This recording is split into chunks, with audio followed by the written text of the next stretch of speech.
할렐루야, 오늘도 이렇게 예배 자리에 나오신 여러분들을 축복합니다. 네. 어떻게 각자의 삶들을 잘 보내고 계시는지 잘 모르겠습니다. 저희가 지금 실제로 옆에서 이렇게 예배를 드릴 순 없지만, 저와 여러분이 이렇게 인사했으면 좋겠습니다. 당신은 하나님의 보석입니다. 네, 당신은 하나님의 보석입니다. 감사합니다.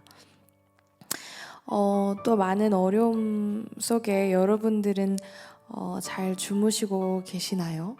네, 밤이나 낮이나 우리를 돌보시는 그 하나님께서 오늘도 우리 가운데 이 예배 자리에 불러주셨음을 믿습니다. 아멘. 각자의 우리 삶 속에서 모양들은 다 다르지만 우리의 그 삶을 인도하시는 아버지를 찬양하며 오늘도 이 예배 모든 것을 맡기길 소망합니다. 그럼 제가 오늘 기도하고 오늘 예배를 시작하겠습니다. 네, 기도하시겠습니다. 사랑의 하나님, 오늘도 이 예배를 허락하심에 감사합니다. 주님, 저희들 많은 어려움 속에 있습니다. 또 세상의 소리들로 하여금 우리의 마음을 어렵게 하기도 합니다. 괴롭고 슬퍼하고 낭망하여 넘어질 때 또 그런 우리의 모든 것을 아시는 주님, 우리의 마음을 만져주시고 위로하여 주세요. 우리가 다시 함께 같은 곳에서 예배할 날을 기대하며 놓치지 않고 아버지께 온전한 시선을 두길 소망합니다. 이 모든 것을 주님께 맡기며 살아서 역사하시는 예수님 이름으로 기도드립니다. 아멘.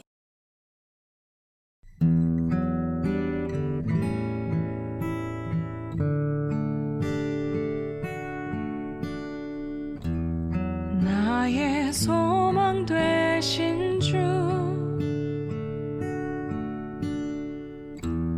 주를 바라봅니다.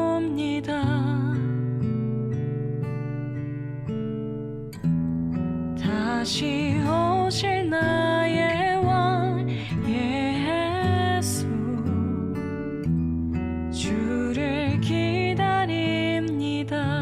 다시 고백하겠습니다. 나의 소망 되신 주, 나의 소망 되신 주, 주를 바라봅니다.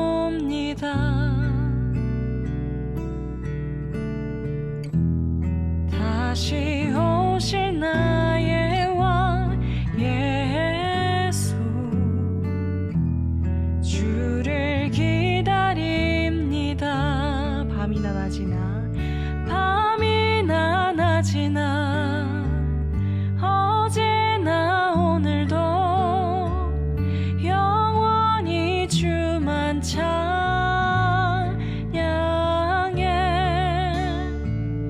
괴롭고 슬플 때 낭망하여 넘어져도 언제나 주만 찬양하겠네.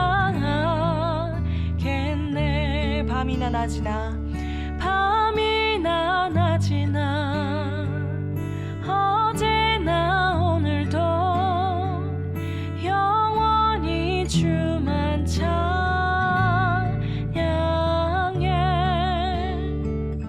괴롭고 슬플 때 낭망하여 넘어져도 언제나 주만 찬양하겠네.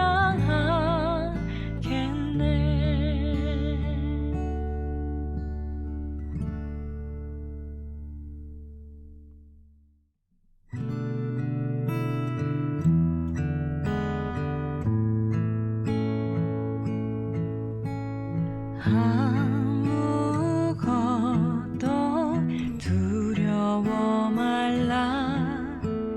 주 너의 하나님이 지켜주시네. 놀라지 말라, 겁내지 마라. 주님 나를 지켜주시네. 다시 고백하겠습니다. 아무것도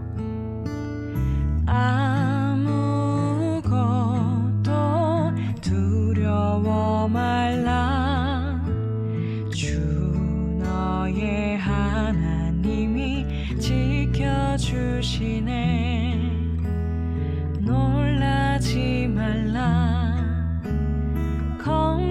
놀라지 마라. 주님 나를 지켜주시네.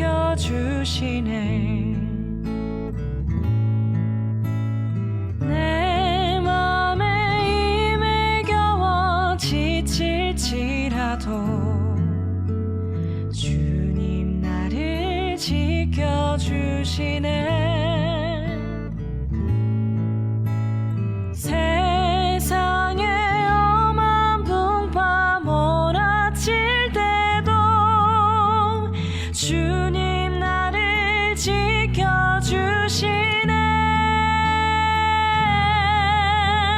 주님은 나의 산성, 주님은 나의 요새, 주님은 나의 소망, 나의 힘이 되신 여호와. 다시 고백하겠습니다. 아무것도 두려워 말라. 주 너의 하나님이 지켜주시네. 놀라지 말라. 겁내지 마라. 주님 나를 지켜주시네. 내 맘이 힘에 겨워, 내 맘에 힘에 겨워 지칠지라도 주님 나를 지켜주시네. 세상에 험한 풍파 몰아칠 때도 주님 나를 지켜주시네.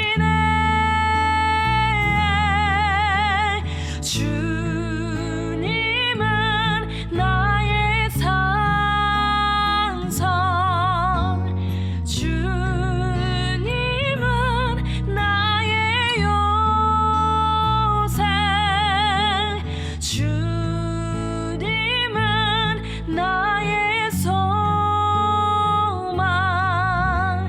나의 힘이 되신 여호와. 주님은 나의 산성, 주님은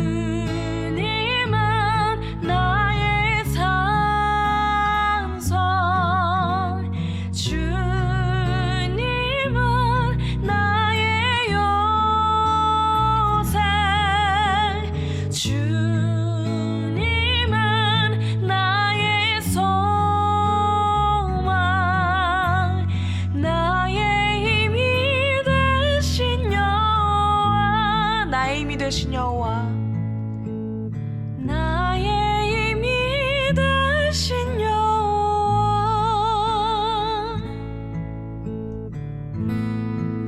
이 시간 저희들 이렇게 기도하기를 원합니다. 주님, 저희들 세상의 어려움으로 정말 저희들 두려워합니다. 마음이 어려워 지치기도 합니다. 아버지께서 우리의 모든 것을 아시고 이 땅을 회복하여 주시길 소망합니다.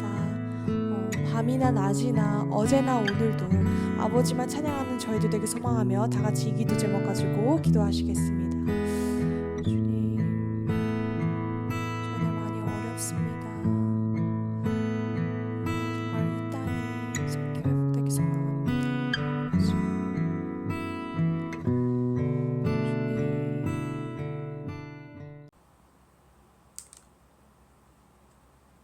안녕하세요, 청년 여러분들. 이렇게 만나 뵙게 되어서 정말 반갑습니다. 그동안 정말 한 주간 다사다난한 일이 있었죠. 그래서 저희들이 원래대로라면은 대면 예배를 했었으면 참 좋겠지만 지금 상황이 인터넷으로 만나 뵙게 되어서 예배를 드릴 수 있게 되었어요.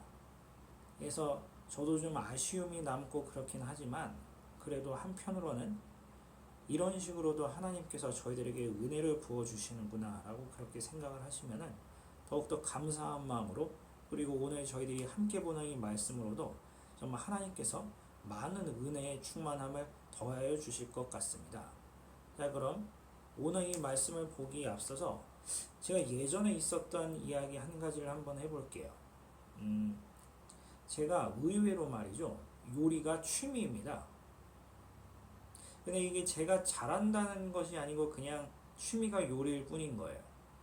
제가 얼마 전에 된장찌개를 선물로 받은 적이 있었습니다. 그런데 이 된장찌개를 받았으니 저는 어떤 마음이 들었을까요? 갑자기 된장국을 그렇게 끓여 먹고 싶어지더라고요. 그래서 된장국에 이것저것 야채를 썰어서 넣고 이제 그 된장국의 간을 보기 위해서 나름대로 소금도 넣고 백종원 씨처럼 이제 설탕도 넣어보고 국간장도 넣어봤는데, 그런데 이상하게 제가 원하는 맛으로 이렇게 된장국이 완성이 되진 않더라고요. 심지어 그 비장의 카드 있잖아요. 그 MSG를 조금 첨가를 했는데도 불구하고 이게 제가 원하는 맛으로 이게 좀 그렇게 좀 완성이 되지 않았어요. 끝까지 말이죠.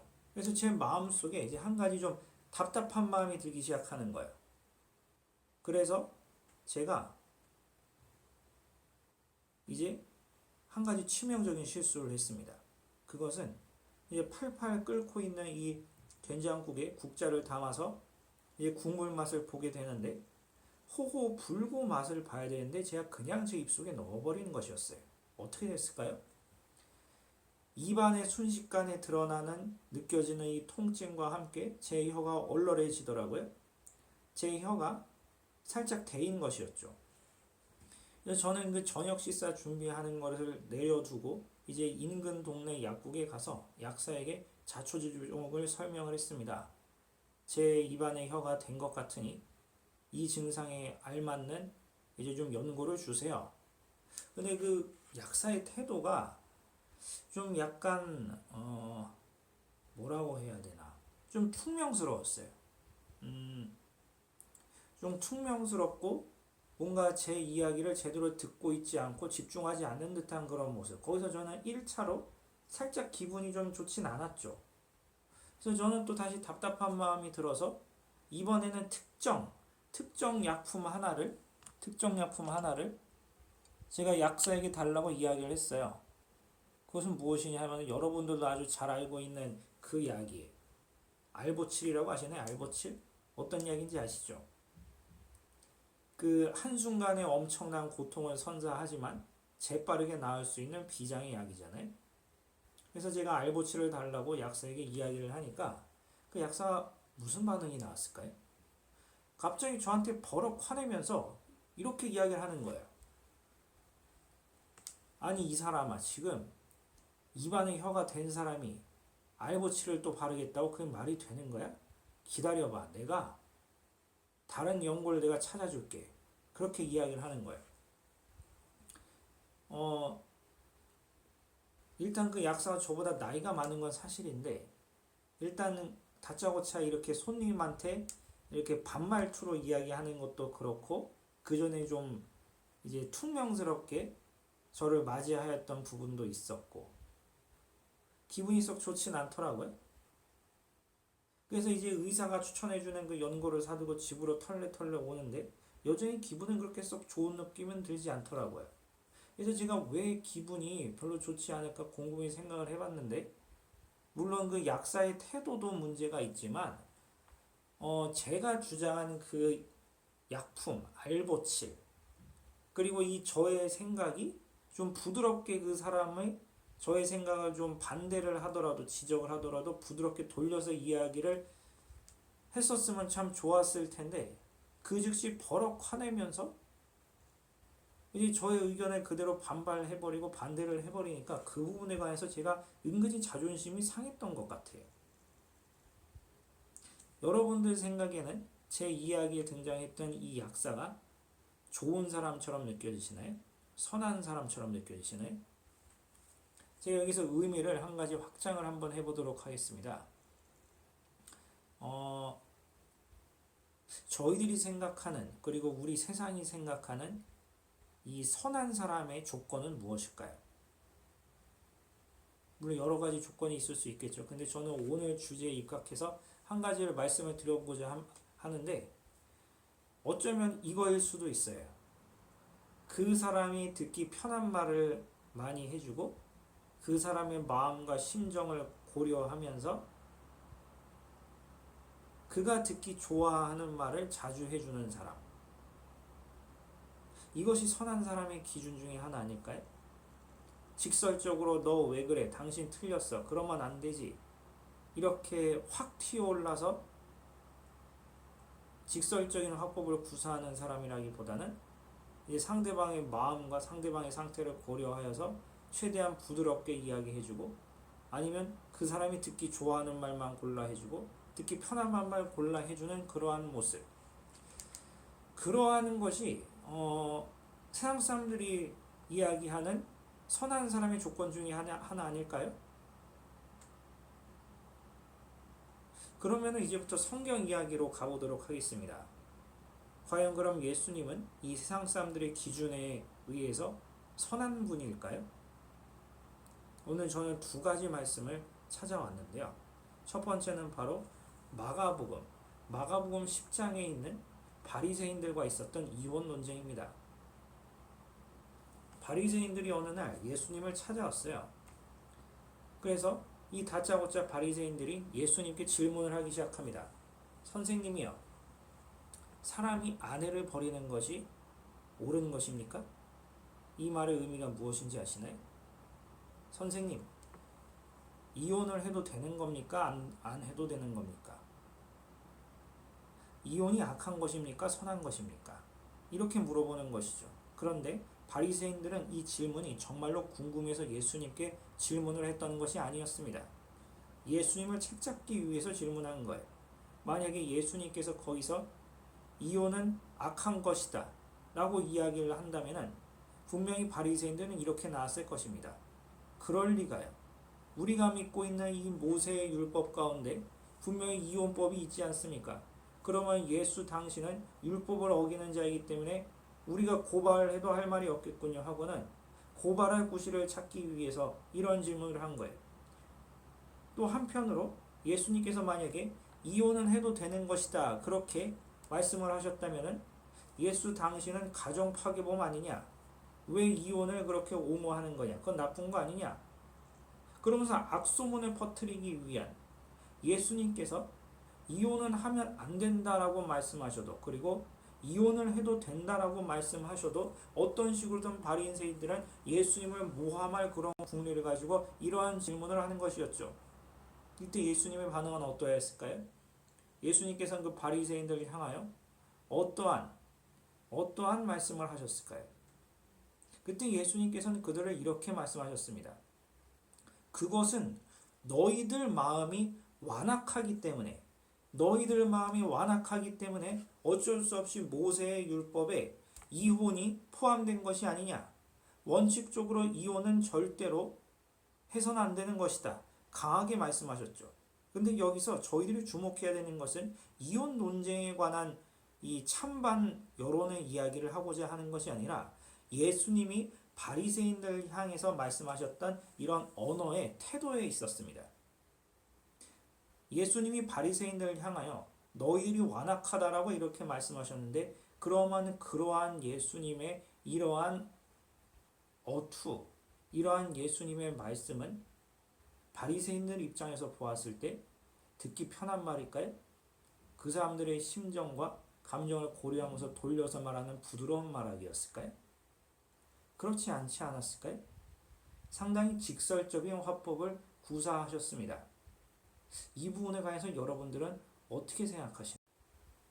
여기서 세상 사람들의 기준으로 보았을 때 다른 사람들이 듣기에 편한 소리 해주고 다른 사람들의 마음과 심리를 고려하여서 부드러운 이야기를 해주고 그 사람이 듣기 좋아하는 말만 해주는 사람이 선한 사람의 기준이라 한다면 예수님께서는 이런 세상 사람들이 이야기하는 선한 사람이라는 조건에 과연 충족하시는 분일까요? 여기서 한 가지 좀 논란이 생길 수가 있죠. 세상 사람들의 기준으로 봤을 때 예수님께서 의외로 성격이 있으시고 직설적이고 단호한 성격이실지도 모른다. 어쩌면 마냥 선한 분이 아닐지도 모르겠다. 라는 그러한 관점이 생길 요지가 좀 있지 않을까요? 근데 어떤 분은 반론이 이렇게 제기하실 수도 있어요. 아니, 목사님, 예수님께서 완악하다고 이야기하는 사람들, 그 대상이 지금 바리새인들이잖아요. 바리새인들은 원래 위선자들이고 외식하는 자들이기 때문에 그러한 대우를 좀 받아도 되지 않을까요? 바리새인들에게는 예수님께서 그렇게 단호한 태도, 굳이 좋은 말씀을 애써 말씀하실 필요가 없는 자들이기 때문에 문제가 없는 거 아닌가요? 그렇게 말씀하시는 분이 계실지도 모르기 때문에 저는 오늘 한 가지 말씀을 더 준비해 왔습니다. 누가복음 9장에 있어요. 누가복음 9장 51절에서 56절까지 말씀이 됩니다. 혹시 성경이 있으신 분들은 찾으면서 한번 이야기를 들으셨으면 좋겠어요. 누가복음 9장 51절에서 56절까지 좀 재밌는 이야기가 좀 있습니다. 예수님께서 제자들과 함께 이제 예루살렘으로 가고자 하셨어요. 근데 이제 사마리아인의 마을을 통과해야만 하는데, 그래서 사마리아인의 마을에 들어갔는데 사마리아인들이 예수님의 일행이 예루살렘으로 간다는 사실을 알고는 그들을 받아들이지 아니하였다라고 성경에서 기록되어 있습니다. 사실상 사자성어로 표현하면 예수님의 일행이 문정박대를 당한 거나 다름이 없는 것이죠. 이때 제자들의 기분이 어땠을까요? 당연히 기분이 나빴겠죠. 아니, 감히 이들이 우리를 내쫓아? 감히 우리를 문정박대해? 그래서 발끈해서 두 명의 제자가 들고 일어났는데 저희들이 잘 알고 있는 두 사람입니다. 바로 요한복음을 쓴 저자 사도 요한과 그의 형제 야고보였어요. 야고보와 요한 형제는 분노에 떨면서 예수님을 향하여 이러한 부탁을 드렸습니다. 예수님, 당장 하늘에서 불을 내리시사 저 사마리아인들의 마을을 멸하여 주시옵소서. 이렇게 예수님께 말씀을 드린 것이죠. 달리 표현하자면 저들은 심판당해도 싸다는 그런 말이었죠. 이때 예수님의 반응은 어땠을까요? 세상 사람들의 관점으로 보았을 때, 아니면 어쩌면 저희들의 관점으로 보았을 때 예수님은 이 철없는 두 제자를 향하여 어떻게 말씀하시는 것이 정말 이미지 관리 차원에서 좋을 수 있을까요? 요한아, 야고보야, 내가 너희들의 심정과 너희들의 마음을 내가 이해를 하는데 그러면 안 되지 않느냐? 일단 참아라. 이렇게 부드럽게 돌려서 말씀하셨을까요? 아니면은 다른 10명의 제자들이 보고 있는데 거기서 여기서 야고보와 요한이 두 사람을 크게 혼내게 되면 그 사람들 자존심이 상할 것 같으니까 우리 사랑하는 두 제자의 자존심과 자존감을 이제 지켜주기 위해서 나중에 이 둘만 따로 불러서 지적을 하셨을까요? 전혀 그런 것이 없었습니다. 성경에서 이르기를 그 자리에서 이 둘을 강하게 혼내주셨어요. 혼쭐을 내주셨어요. 자, 아까는 바리새인들을 향해서 예수님께서 그렇게 단호하게 그들이 듣기 원하는 말, 그들이 듣기 편한 말 해주시지 않고 단호하게 강하게 질책을 하셨는데, 이번에는 바리새인들 뿐만이 아니고 사랑하는 제자들한테까지 예수님께서 이렇게 말씀하셨으니, 아니 이 세상의 선한 사람의 조건으로 기준으로 보았을 때 그러면 예수님은 과연 어떤 분이라고 저희들은 봐야 할까요? 여기서 중요한 맹점이 있죠. 사랑하는 청년 여러분, 저희들은 말씀을 진리로 믿는 사람들입니다. 말씀은 어떤 책일까요? 말씀은 말이죠, 세상에서 아무리 선하다고 여겨지는 것이 있다 할지라도 성경은 그것을 똑같이 선하다고 이야기하는 책이 아니에요. 세상에서 아무리 선하다고 이야기한다 할지라도 하나님 보시기에 그게 악이면 악이라고 이야기하는 책이 성경이고, 오직 하나님께서 선하다고 말씀하신 부분만 선하다고 그렇게 이야기하고 있는 것이 바로 성경입니다. 그리고 그 성경을 진리로 믿고 있는 기독교인들도 그 성경의 영향을 받아서 이 세상에서 이야기하고 있는 선이 무엇이든지 간에, 그리고 이 세상에서 중요하다고 여겨지는 그 가치관들이 무엇이든지 간에 그것이 하나님 보시기에 좋지 않고 성경적이지 않은 것이라면은 그 부분에 관하여 휘둘리면 안 되는 사람들이에요. 바로 그것이 바로 저희들의 정체성입니다. 청년 여러분, 선하다는 것은 과연 무엇일까요? 그렇다면 세상 사람들의 기준으로 여전히 생각을 한번 해봐야 될까요? 그 사람이 듣기 편한 말만 해주고 그 사람들의 심정만 고려하면서 그 사람들이 듣기 원하는 말만 해주고 그 사람들 보기에 예쁜 행동들만 해주는 것이 과연 성경적으로 봤을 때 그게 선한 것이고 그런 행동을 해야지 의인과 선한 사람이란 칭호를 얻을 수 있는 것일까요?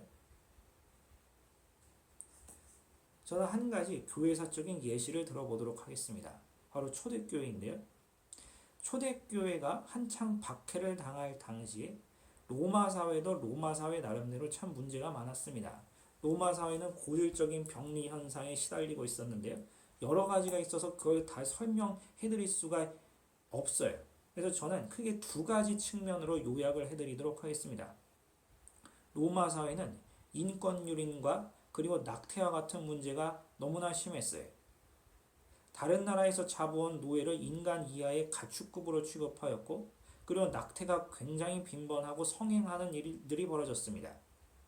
이러한 측면으로 보았을 때 로마 사회의 고질적인 병폐 중에 하나는 바로 첫 번째는 무엇이냐 하면 말이죠.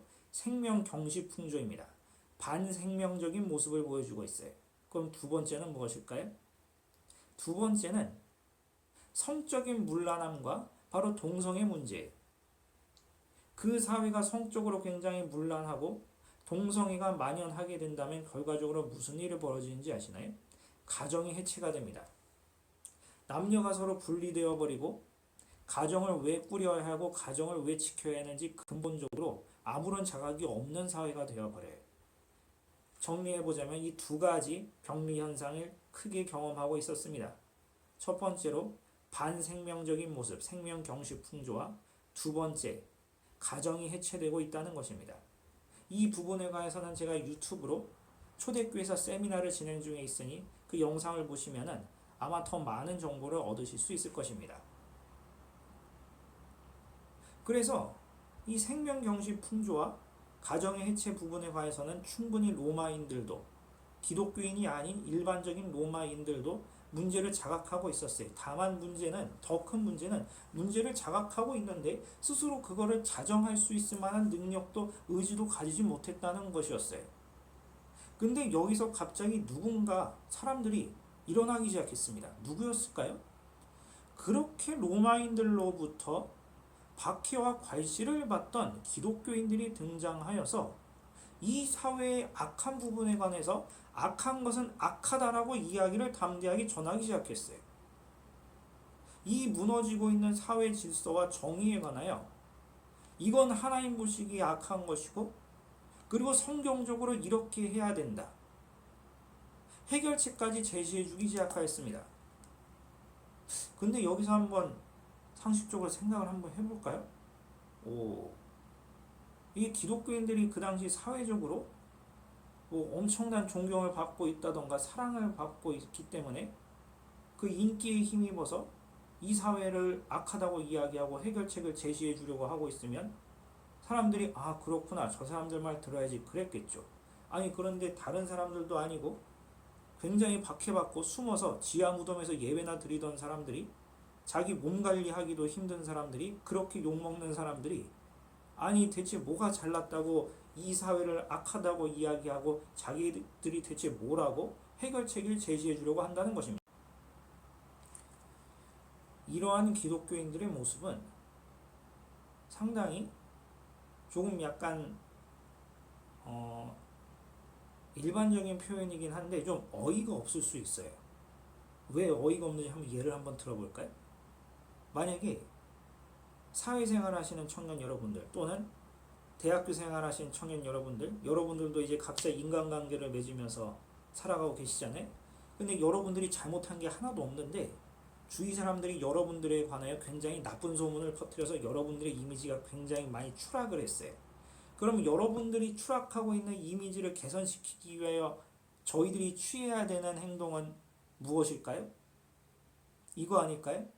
내가 가지고 있는 마음과 내 생각이 그렇지 않다 할지라도 상대방한테 맞춰주고, 아 그러시군요 부장님, 아 선배님 생각이 그렇군요, 아 선배님 말씀이 다 맞아요, 리액션도 더욱더 과하게 해주고, 그 사람들 말 다 맞는 것처럼 이야기해주고, 그 사람들 듣기 좋은 이야기만 해주고, 그 사람들 마음 편하게 해주는 말만 해주고, 그 사람들한테 다 맞춰줘야지, 그래야지 이미지가 좀 개선되지 않을까요?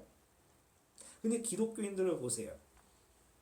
지금 이 세상 누구보다도 박해받고 핍박받고 있는 사람들이 로마인들에게 잘 보여서 로마인들 듣기 편한 말만 해줘도 부족할 사람들이, 로마인들 보기에 예쁜 짓만 해도 부족할 사람들이 도리어 이 사회를 악하다고 이야기를 하고 나름대로 해결책을 제시해 주려고 한다니까, 로마인들이 그들을 어떻게 보았을까요?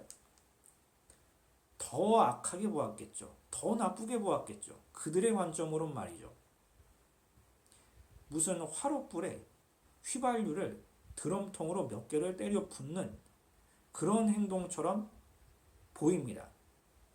세상의 상식으로 보았을 때는 굉장히 처세술에 관하여 아무것도 모르는 어리석은 사람들처럼 보일 수가 있어요.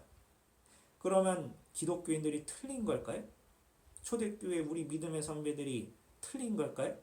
아니 눈치 없이 왜 세상 사람들 눈치를 좀 보고 그들이 원하는 말을 좀 해줘야지, 아니 왜 그렇게 어리석게 자신이 말하고자 하는 말을 그냥 다 이야기하고 다니지? 시간이 조금 흘렀습니다. 로마 사회의 병리 현상은 걷잡을 수 없이 더 커지기 시작했어요. 그래서 생명 경시 풍조나 가정의 해체나 아니면 기타 등등 로마가 경험하고 있는 이러한 여러 가지 문제가 로마 사회 시민들의 입장으로 보았을 때 이전까지는 문제는 있으나 나와 먼 일이고 그저 남일일 뿐이라고 생각을 했는데, 어느 순간 그 사회 문제들이 걷잡을 수 없이 커지자 어느 순간 그것이 나의 일이 되어버렸어요. 우리 가정 일이 되어버렸어요.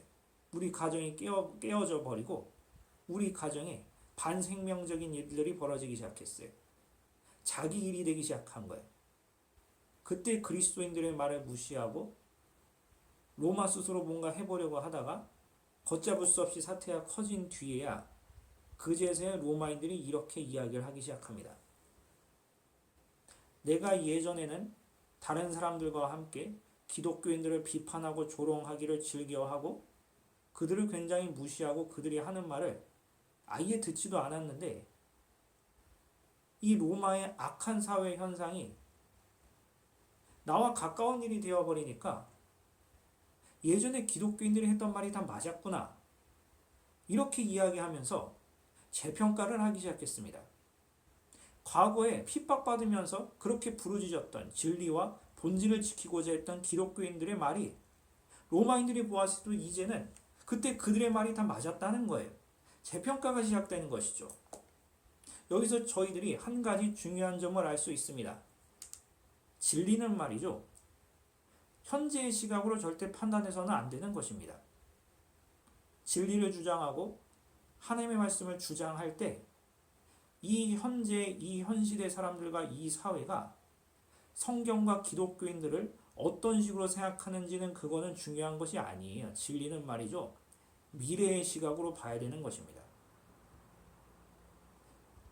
이 진리는 현시대 사람들은 분명히 이해하지 못하고 그들의 인지와 그들의 이해 범위를 벗어난 이야기이기 때문에 분명히 반발하고 우리를 무시하거나 그런 반응이 나올 수 있겠지만, 나중에 이 사회의 악의 씨앗이 그들에게까지 닿아가서 그들이 진짜로 피해를 입는 날이 오게 된다면은 그때 그들의 입에서 아 그때 크리스찬들의 말이 맞았는데, 그때 크리스찬들이 이야기했던 부분이 정말 맞았는데, 그러한 재평가가 나오게 된다는 것이죠. 청년 여러분들,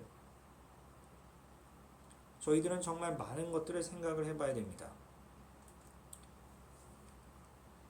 저희들이 진리를 지키고자 하는 행동은 정말 중요한 가치가 있다는 거예요. 청년 여러분들, 저희들은 진리를 수호하는 파수꾼으로 하나님께로부터 부름을 받았습니다. 지금 우리 한국 사회는 정말 위험한 국면을 접어들고 있죠. 특히 우리 한국 교회는 여러 가지 힘든 시간을 지금 경험하고 있습니다. 아마 제가 굳이 자세히 설명하지 않고서도 충분히 알고 있는 바가 있을 거예요. 여러분들의 직장터나 여러분들의 학교 생활이나 여러분들과 인간관계를 맺고 있는 사람들 중에서 분명히 기독교인들에 관하여 굉장히 비판적인 입장을 가지고 있고 험한 소리를 내뱉고 있는 사람들이 많을지도 모르겠어요. 어쩌면 저보다 더 많은 것을 알고 계실지도 모릅니다. 하지만 저희들 여기서 기억해 두셔야 될 것이 있습니다. 저희들은 말이죠, 비둘기처럼 순결하며 뱀처럼 지혜로워야 될 필요가 있습니다. 제가 여기서 말씀드리고 싶은 것은 저희들이 반드시 진리를 수호하고 그리고 그들이 선하다고 여겨지는 것들, 그런 것들을 깡그리 다 무시하면서 깃발 들고 밖에 나가서 세상 사람들과 맞서 싸우자라는 이야기가 아닙니다. 저희들이 때와 장소와 마땅한 타이밍에 저희들이 등장할 날을 기다리면서 저희들을 내려두고 하나님께 기도하는 마음으로 때와 장소를 기다림과 동시에 저희들 내면과 저희들의 마음 속에서는 언제든지 진리를 위해서 싸울 준비를, 그리고 진리를 더욱더 수호하고 진리를 더욱더 배우고자 하는 그런 열정으로 언제나 준비된 상태로 있어야 된다는 거예요. 이러한 두 가지 측면이 저희들에게 분명히 필요한 것입니다. 저희들은 하나님께서 주신 지혜가 있어요. 그리고 하나님께서 주신 영성이 있습니다. 여기서 제가 두렵고 한 가지 걱정되는 것은 말이죠, 지금 우리 한국교회가 세상으로부터 굉장히 비판을 많이 받는 분위기이기 때문에 몇몇 크리스찬들이 기독교인들은 이제 이미지 관리를 해야 될 때다. 한국교회가 이제 더 이상 욕먹어서는 안 된다. 이러한 마음가짐을 가지고, 이것 자체는 저는 틀린 이야기는 아니라고 생각해요. 근데 거기서 더 나아가서 저희들이 가지고 있는 진리를 양보하고 포기하면서 그들이 듣고 싶어하는 말만 해주고, 그리고 그들이 받아들이기 편한 말만 해주고, 그들이 원하는 행동만 우리가 맞춰주고 세상에게 자꾸 타협하고자 한다면은, 그러면 어느 순간 세상 사람들과 똑같은 가치관을 가지고 세상 사람들과 똑같은 논리를 가지고 교회는 다니는데 사실상 세상 사람들과 별로 차이를 느껴지지 않는 기독교인들이 생기지 않을까. 저는 그것이 가장 두려운 부분입니다.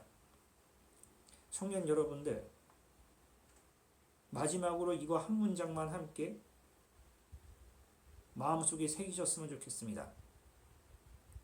하나님께서 주시는 지혜로 말미암아 지혜롭게 저희들이 등장할 때를 기다리되, 그때까지 진리로 저희들을 계속 무장한 상태로 남겨두고 있어야 될 때라고 생각합니다. 저희들이 진짜로 진리를 부르짖고 이 세상을 향하여 등장할 때까지, 그리고 그 장소와 그 타이밍 때까지 저희들의 의를 내려두고 하나님께 더욱더 간구하는 마음으로 겸손히 대기하고 있다가 저희들이 가지고 있는 본질과 진리에 관해서는 절대로 타협과 양보가 있으면 안 된다는 그런 마음가짐을 지키셨으면 좋겠어요. 그렇다면 분명히 이 어려운 시기가 끝나고 하나님께서는 저희들에게 많은 영광의 면류관을 주실 것이라고 생각합니다. 이 어려운 시기지만 손잡고 함께 이겨보도록 합시다. 진리가 저희들을 자유케 할 거예요. 진리는 이 세상 사람들이 가지지 못하는 것이기 때문에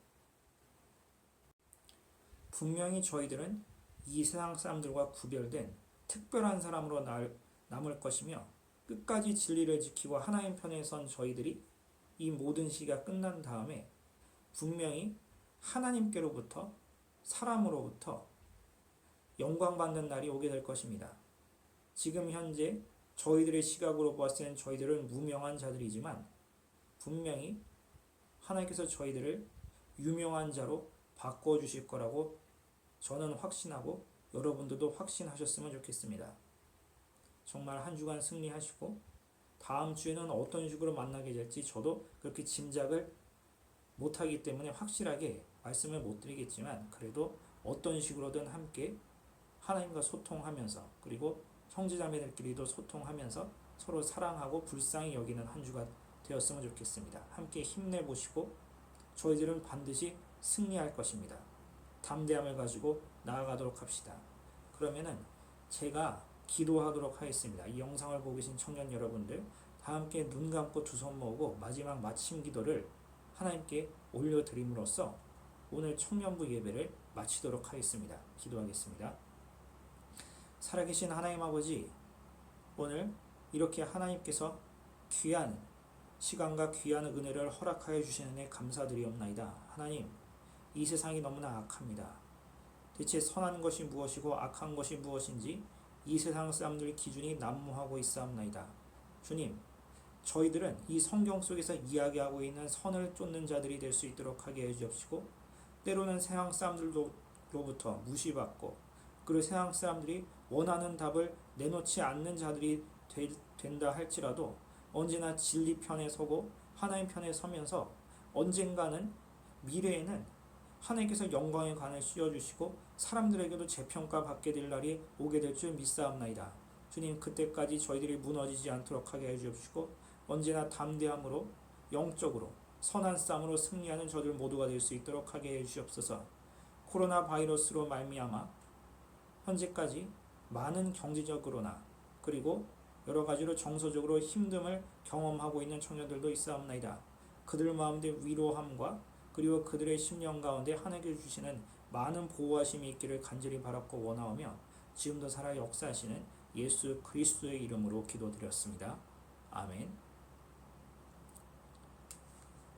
청년 여러분들 수고 많으셨습니다. 그러면 다음 주에 뵙도록 하겠습니다. 하나님께서는 여러분들과 함께 하십니다. 고생하셨습니다.